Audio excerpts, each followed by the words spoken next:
Վարդանյան, հոգևորականները պետք է սերտ կամ ջերմ հարաբերություններ կամ առանձնահատուկ հարաբերություններ ունենան օրվա իշխանությունների հետ, թե հանրության հետ։ Գիտեք ինչ, ըստես հարցը միշտ մեր մոտ էլի տարբեր կերպ է նայվում։ Ես կարծում եմ նրանք պետք է դուրս չգան իրենց լիազորություններից, այն լիազորությունից, որոնք որ նախատեսված են նրանց համար Հայաստանի Հանրապետության սահմանադրությամբ։ Ստե էլի նուրբ պահ կա, երբ որ ասենք մարտի 1 էր լինում եւ այլն, ընդդիմությունը մեղադրում էր հոգևորականներին, որ չեն եկել, չեն փորձել այդ արյունահեղությունը կանխել եւ այլն։ Այո, հանրային համերաշխություն։ Միշտ մեր եկեղեցուց բողոք եղել է։ Պիտի ասեմ, որ նաեւ հակառակ բանն էլ կա միջազգային բանում, պրակտիկայում, այնպես որ չպետք է երկու կողմ, չպետք է միակողմանի նայենք, պետք է նաեւ երկու կողմանի նայենք։ Օրինակ, Իսպանիայի կաթոլիկ եկեղեցին բավականին լուրջ դեր ստանձնել ժամանակին գեներալ Ֆրանկոյի բռնապետական ռեժիմը տապալելու հարցում։ Մեզ մոտ, քանի որ սահմանադրությամբ կա եկեղեցու, այսպես գծված են եկեղեցու գործունեության շրջանակները, նրանք չպետք է այդ շրջանակներից դուրս գան, իմ կարծիքով։ Պետությունները չպետք է խառնվեն նրա գործերի մեջ եկել։ Ցավոք, թե մյուսը իշխանազանցել են շատ հաճախ իրենց լիազորությունները, իրենց իրավունքները ավելի են, այսպես ասում, գերազանցում են իրենց իրավունքները եւ ունենք այն, ինչ որ ունենք, բայց ել եմ ասում, եկեղեցին լուրջ, այո, բարեփոխումների կարիք ունի։ Հիմա կա այնտեղ, ես չկան գիտեմ, ինչ որ հանձնաժողով, որոնք որ քննարկում են տարբեր եկեղեցականների պավալ, բայց հանձնաժողովի ղեկավարը նախագահը ուղիղ նշանակվում է կաթողիկոսի կողմից։ Եվ այն դեպքերը, որոնք որ հենց իրենց համար այդքան էլ հաճելի չէ, բնականաբար այդ գործերին ընթացք չեն տա։ Իսկ այն հոգևորականների դեպքում, որոնք որ ընդդիմադիր են, որոնք որ կամ առնվազն հրաժարվում են, կամ ինչ որ բաներում չեն, այսպես չեն ենթարկվում, նրանց հանդեպ տեսնում ենք, որ այսպես խիստ պատժամիջոցներ են լինում, կարգալույց են արվում եւ այլն, հետո այդ մարդիկ դառնում են ընդդիմադիր, գնում են իշխանական եւ ոչ իշխանական լրատվամիջոցներով բացահայտումներ են անում եւ դրա համար ունենք այս վիճակը, այնպես որ այո, կարծում եմ եկեղեցին պետք է սկսի բարեփոխական շարժում։ Իշխանությունները մի հարցում էլի ճիշտ են, որ մեր կաթողիկոսը ցավոք սրտի չունի լեգիտիմություն, նաեւ լեգալության խնդիր ունի։ Ես մի փոքրիկ գաղտնիք բացեմ, որը որ ես եմ տեղյակ, ինչքան որ ես գիտեմ։ Այս կաթողիկոսը Գարեգին II ժամանակին, երբ որ ընտրվել է կաթողիկոս, ինչքան որ ես եմ տեղյակել եմ պնդում, ել եմ շեշտում, ես չեմ կարող արտոկոսով պնդել, բայց լսել եմ լսածով ժամանակին 99 թվականին Հայաստանի բյուջեում շատ լուրջ ճեղքվածք է եղել, դեֆիցիտ է եղել եւ ազգային բարերար Լուիս Սիմոն Մանուկյանը համաձայնել այդ գումարը վճարել, այդ մի քանի միլիոն դոլարը, պայմանով որ կաթողիկոս պետք է ընտրվի իր հովանավորյալ կամ իր այդ, այսպես ասեմ, սերտ հարաբերությունների մեջ գտնվող Գարեգին կաթողիկոս։ Դե ընտրություններն էլ իշխանությունը ոնց ուզե բնականաբար անց է կացրել եւ այսպեսի իրավիճակ է ստեղծվել։ Դրա համար, այո, այս իրավիճակից դուրս գալու միակ երկնն է, որ լուրջ բարեփոխումներ անցկացվի եկեղեցում, որովհետեւ բոլոր կառույցները որպես կանոն փորձում են ինչ-որ բարեփոխումների գնալ, փորձում են ավելի արդիականանալ, փորձում են ավելի մեծ լեգիտիմություն ստանալ։ Եկեղեցին այս հարցում բավականին բացի նրանից որ պահպանողական է, նաև սրերով է ընդունում ցանկացած փորձ, որը որ ենթադրում է որոշակի բարեփոխումներ, որոշակի ռեֆորմներ։ Դրա համար այս վիճակին ենք հասել։ Դրա համար երբ որ Նիկոլ Փաշինյանը հենց առաջի իրենց հանդիպման ժամանակ ըստ Միքայել Սրբազանի պահանջել է կամ առաջարկել է, չասեմ պահանջել է, այդպիսի բարեփոխումներ անցկացնել, իրենց մոտ միանգամից այն առաջի հանդիպումից ոնց որ չի ստացվել։ Սկսել են արդեն ճշնամական հարաբերություններ ձևավորել։ Իհարկե չեմ կարծում հենց միայն դրանով է եղել։ Հետագայում էլ ինչ-ինչ բաներ եղել են եւ այդ տարբեր կաթիլները լցվել են եւ այսպիսի իրավիճակ է ստեղծվել։ Դուք չկապեցիք ընթացիկ զարգացումները ընտրությունների հետ, բայց Պոլսո հայոց պատրիարքի խոսքերով գալիք ընտրությունների արդյունքները վճռորոշ կլինեն կառավարություն եկեղեցի ճգնաժամի հանգուցալուծման համար։ Խնդիրը Հայաստանի ճակատագրական կողմնորոշվելու կետն է։ Ռուսամետ, հակառուս լալու որոշումը պետք է տա հայ ժողովուրդը։ Ասել է նա։ Ինչու է այդ դեպքում Պոլսո հայոց պատրիարքը այս ամենը կապում առավել եւս Հայաստանի արտաքին քաղաքական կողմնորոշման հետ։ Սա էլ կա, սա էլ մի ուրիշ հարց է, եկեք սրա մասին էլ մի քիչ խոսենք։ տեսեք ինչ է կատարվում Ուկրաինայում, բազմաթիվով եկեղեցականների բացահայտեցին, որ կապ ունեն ռուսական հատուկ ծառայությունների հետ։ Ես չեմ բացառում, որ Հայաստանում էլ այդպիսի բաներ եղած կլինի։ Դրա համար էլ կարող է հնարավոր է այս գործոնն էլ կա, իշխանությունների ինչ որ բաներ են հայտնի դարձել, որոնք որ մենք չգիտենք, բայց այս էլ կա, իհարկե կա։ Մեր եկեղեցին այնպես չի, որ մենակ ասենք, այս ինչ հարցում մի քիչ խնդիրներ ունի, այդ խնդիրները այնքան շատ են, այնքան բազմաշերտ են, որ դրան խոսալու համար երկար ժամանակ է պետք մեզ։ Եվ 1-2 խնդիր չեն, բազմաթիվ խնդիրներ կան։ Հնարավոր է նաև այդ ակնարկները կա, որ եկեղեցին ինչ որ պրոռուսական կողմնորոշում ունի, ես չգիտեմ ինչ է ակնարկում այդ պաշտոնյան, եկեղեցական պաշտոնյան, բայց այո, դա էլ կա, որ եկեղեցականների մի մասը ինչ որ ձևով կարծում եմ կապված են։ Ինչը պետք է դրդի նրանց կապվել այդ ռուսական հատուկ ծառայությունների հետ։ Նրանք հավաքագրվում են ակամայից։ Ձեր տպավորություն իհարկե հասկանում եմ, որ հստակ տեղեկություն է պետք, բայց ամեն դեպքում փորձենք որպես նաև շարքային քաղաքացի։ Տարբեր ձևերով կա։ Պետք է հայ հոգևորականը շահագրգռված լինի, որպեսզի Հայաստանը լինի ռուսամետ։ Կամ ռուսական կողմնորոշում ունենա, կամ ավելի ծայրահեղ գնահատական լինի Ռուսաստանի հետ միութենական պետության կազմի մեջ։ Ինչու՞։ Որովհետև հնարավոր է ուղղակի հավաքագրել են ոմանց դեռևս խորհրդային միության տարիներից։ Հնարավոր է դա, հնարավոր է կոմպրոմատներ են ունեցել, հնարավոր է եւ այլն։ Հազար մի հարց կա։ Իհարկե մենք մեր այսպես արշինով ենք չափում, մեզ համար դա անընդունելի է եւ խիստ զարմանալի, բայց կան մարդիկ, որոնց համար շատ նորմալ է, ինչու ոչ, կգնան Ռուսաստանի հետ պատրաստ են միութենական պետությունը մտնել, ռուս ուղղափառ եկեղեցու հետ էլ դառնալ, այո, ամեն ինչ պատրաստ են, իհարկե կա։ Դրա համար պետք է լյուստրացիա լիներ, ցավոք սրտի չկա այդ հարցում, էլի իշխանությունը ձախողեց կամ չուզեցավ անի, բայց այո, պետք է բացահայտվեր բոլոր այդ խորհրդային միության այդ բոլոր այդ խորհրդային Հայաստանի ԱԱԾ արխիվները պետք է բացվեին, տեսնեինք ովքեր էին ժամանակին հանդիսացել KGB-ի գործակալներ։ Ռուսական ռուս ուղղափառ եկեղեցու ղեկավար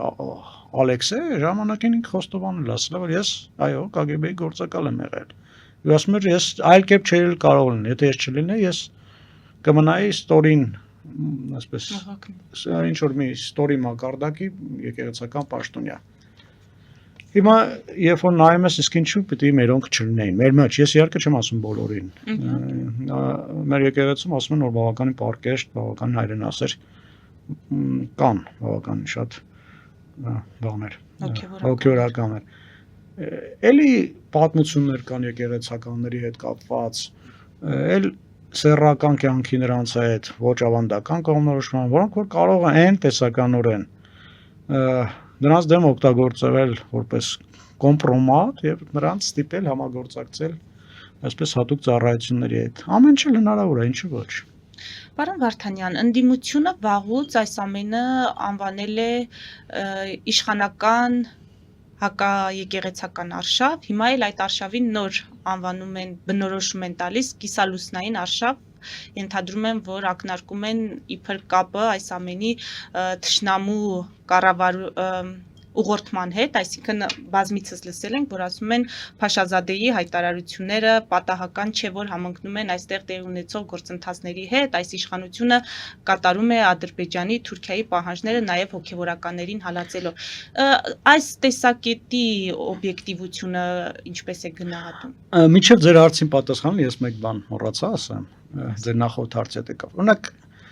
ինչպես կարելի է հասկանալ, ուղեղում չի տպավորում, երբ որ Եզրաս Սրբազանը, կաթողիկոս եղբայրը, որ Ռուսաստանի հայոց թեմի եղբայրն է, հանդիսավոր կերպով օրնում է Արբատ գումարտակը, որը որ հայերից է կազմված, մի քանի 100 կամ մի քանի հազար, եւ այդ մարդկանց ուղարկում է կռվելու ռուսական,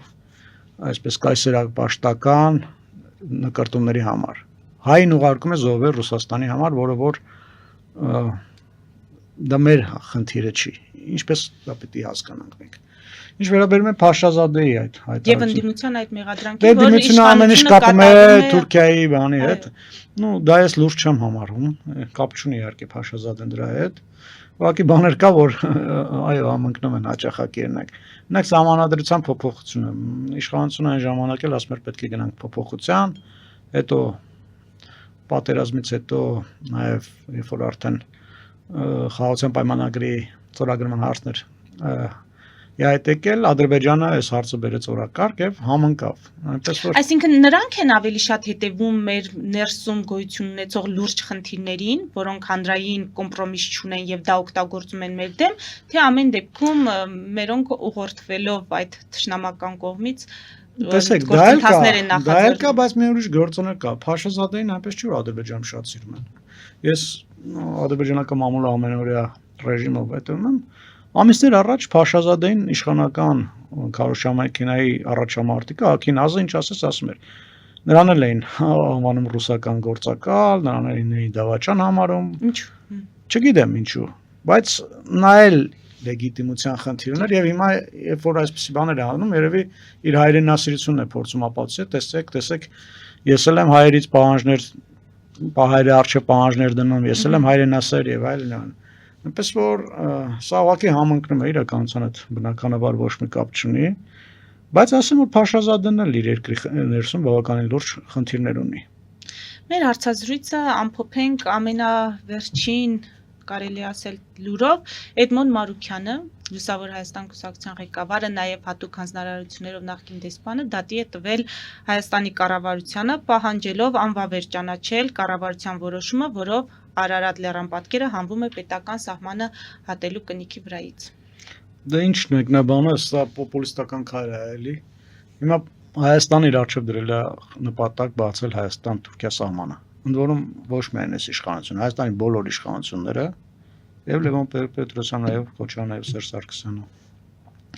միշտ ուզել են այս սահմանը բացել եւ մենք չենք փակել այդ սահմանը։ Դա փակել է Թուրքիան։ Եվ այդ փակ սահմանը Հայաստանի համար լուրջ խնդիրներ է բերում։ Մեծանում է Ռուսաստանից ունեցած կախվածությունը, մենք արտահանման հետ կապված լուրջ խնդիրներ ենք ունենում, տնտեսական բավականին շատ մեծ, այսպես դիվիդենդներ ենք կորցնում եւ այլն։ Սահմանի բացում մեր շահերից է բխում։ Հիմա երբ որ օրինակ, եթե մենք ուզում ենք սահմանը բացենք, դրա համար մեծ ջանքեր են գործադրում։ Եվ Թուրքիան ասում է, այս հարցում իհարկե պարզավոր Թուրքիայի պահանջ եղել է, ես համաձայն եմ։ Բայց Ռոբինյանը պնդում էր, որ չկա նման։ Դե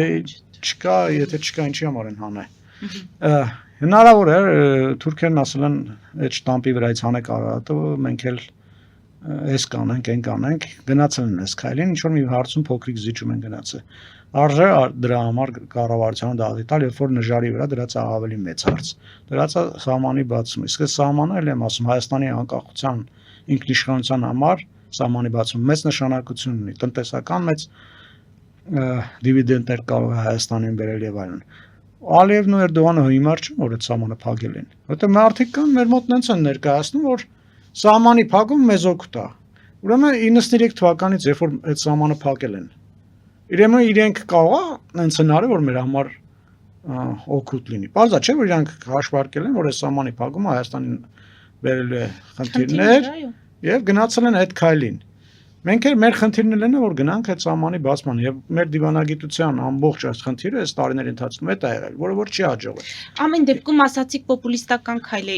ինչ նպատակ է, ինչ խնդիր է լուծում Մարուքյանը։ Դա այն էլ բերելու երևի։ Էլի նախընտրական տրամաբանության մեջ, այո, հիմա բոլորը խնդիր ունեն հայրենասեր երևալու, բոլորը խնդիր ունեն պես ձայներ ստանալու եւ այլն։ Հիմա նույն իմիջիալու ժամանակին այս իշխանությունները անում երբ որ ընդդիմություն էր, այնպես չի որ իրենք ժամանակին այդպես չեն եղել։ Իրենք էլ այնպեսի բաներից են հիշում եք, Պապիկյանը գնում էր Աղդամում նուռեր վերցնում եւ ասում էր Աղդամի իմ հայրենիքն է։ Հիմա այլ այդ մասին բնականաբար չեն խոսում։ Ալեն Սիմոնյանը եթերներով ովքեր որ փողզիչումներից էին խոսում, դավաճան էր համարում եւ այլն եւ այլն։ Իրենք էլ են այտենց եղել, իրենք էլ են պոպուլիստական ճանապարհով գնացին, այլ Էդմոն Մարուքյանն էլ բացառություն չի։ Կաշխատի, բայց չէ, հանրության շրջանում, այսինքն ազդեցություն կունենա։ Չէ, կարծում, չէ։ Ինչու՞։ Մարդիկ էլ չեն հավատում այդպիսի Գիտեք, այդ տենց Հայրենասիրության այդ մոդելին այնքան- այսպես ասած։ այնքան անողներ կան տենց։ Բոլորն էլ այդ գծի վրա են կարելի ասած բացի իշխանությունից։ Այնպես որ մեր դեպքում Մավորքյանը մենակ ինքը չի։ Շատեր են, ու դա նաև ընտրողի վրա մեծ ազդեցություն չի թողնում։ Ընտրողը այսօր այլ պահանջներ ունի, այլ, այսպես ասեմ, քաղաքական մոտիվացիաներ ունի։ Տնտեսական խնդիրներ, սոցիալական, անվտանգային եւ այլն։ Ընտրողի համար ինչ կապ ունի Հայաստան-Թուրքիա սահմանի մտնելիս է շտամպի վրա Արարատի պատկերը կա թե դա ոչ մեկին մեծ հաշվով չի հետաքրքրում։ Այսօր ընտրողները պիտի նաև սա սոցիոլոգիայի, քաղաքական սոցիոլոգիայի տեսանկյունից է որ նայես, պիտի քաղաքական ուժերը նայեն թե ընտրողը ինչպիսի պահանջմունքներ ունի եւ ըստ այդմ շարժվեն։ Ոչ թե այնպիսի բաներ անեն, որոնք որ ընտրողների վարքագծի վրա մեծ ազդեցություն չեն ունենալու։